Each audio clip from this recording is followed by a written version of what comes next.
other breeding efforts that are out there. So Davis does have a breeding effort, not on the same kind of scale as Cornell or University of Minnesota, but they do a bit of breeding, and it's mostly around rootstocks.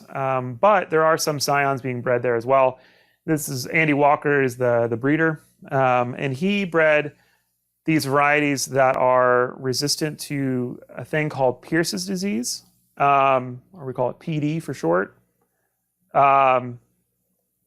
But PD is vectored by these sharpshooters, which are like xylem feeders. And there's one specifically called there's a bunch of different sharpshooters that will do this, but the one that's of main concern is one called the Glassy wing sharpshooter because of its range.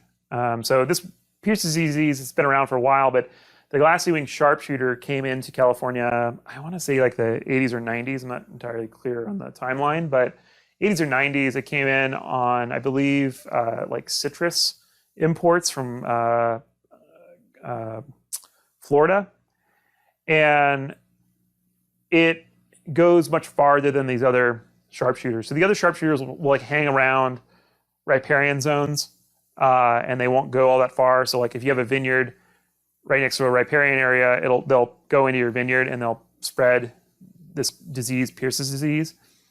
But once Glassy wing sharpshooter got there, the range away from the riparian zone became much farther, and people were getting Pierce's disease, and they weren't even near rivers and creeks and stuff. So what it is, Pierce's disease is a bacteria called Xylella fastidiosa, which is exactly as it sounds, xylem fastidious. So they feed on the xylem, and then with their little nose parts, little mouth parts, they vector the Xylella fastidiosa into the xylem, and then the bacteria just proliferates and then clogs the xylem up. The vines die from water stress. And that became a big issue, especially in the Southern California kind of grape growing industry, which there was a major industry down there, like around Temecula. And I think there was actually some stuff in Anaheim that was pretty much destroyed by PD. So anyways, Andy used Vitis arizonica, which is tolerant of Xylella fastidiosa. And then so it's about 3% of that is in these hybrids that they created to deal with Pierce's disease, and now have grape and wine industries in these areas that are have a lot of Pierce's disease. So one question I get all the time is, do we use GMOs in the grape and wine industry? Not yet, we don't. It's been said that it's not accepted in the high end of the wine market. That may or may not be true. It probably is true, because the high end of the wine market's all about marketing you kind of like a lifestyle and history and legacy and whatever, all these kind of grandiose things.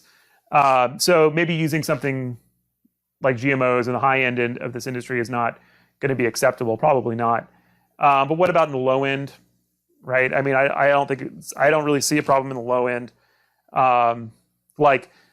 We don't have GMO labeling in the United States, so we're not going to have to do that. And then people are going to be like, well, what about, it's going to be a variety that no one's ever heard of. Yeah, but have you ever heard of Colombard or Ruby Red, right?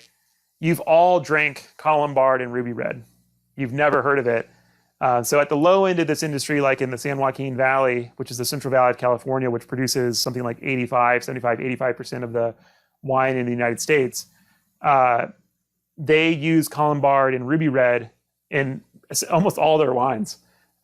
So Colombard is used for acidity, and Ruby Red is used to color things up, because they get kind of poor color in their reds in the San Joaquin Valley because of all the heat. So yeah, just because someone hasn't heard of it, that's not going to matter. So I think there is room for genetically modified plants in the wine industry, and especially if we want to think about sustainability in the future. Oftentimes we think of for some odd reason, we think of GMOs and sustainability as mutually exclusive. And I think it's because the anti-GMO marketing efforts have been incredibly effective, unfortunately, because it's also kind of an anti-science approach to thinking, and also kind of anti-logic and critical thought. But we can, if we want to start being sustainable, there are things we can be doing with GMOs to make our industry more sustainable in terms of getting after some pests and diseases through genetic modifications. Some are harder than others to get after with GMO. But what is the real, probably major driver of not having genetically modified grapevines in the wine industry? It's not cost effective for the major companies like Monsanto. So the thing is, like, we're replanting every 20 to 25 years these grapevines. It's gonna, and our industry is not gigantic like a commodity industry is, like wheat or corn or soy, or cotton, right? We're not a huge market for them. So there's no incentive. It's going to take them 10 years at least to get a vine to market, and then the vine is going to cost a grape grower like $12 or something, where I can buy a non-genetically modified vine for $4 in the US, $2 in France, $2 in Chile. There's no reason to do this. So yeah, it could be more sustainable for us to use GMOs, and but it's just not something that's happening. There was a little interest in yeast. So there's this yeast here that was doing a little bit of mallow. So that, like, you would inoculate with this one yeast and it would do your alcoholic fermentation and your mallow all at once. But that never went anywhere either, because winemakers didn't want to have genetically modified yeast in their cellars. If you want to know more, there are books. I'll put this deck up on the Canvas site. There's a book, the Jancis Robinson Wine Grape book is incredible. It has something like, I don't even know, 1,500 different grape varieties in the book. It makes a really nice Christmas gift or something, or whatever, like holiday gift or birthday gift, whatever, for folks if they're really into wine.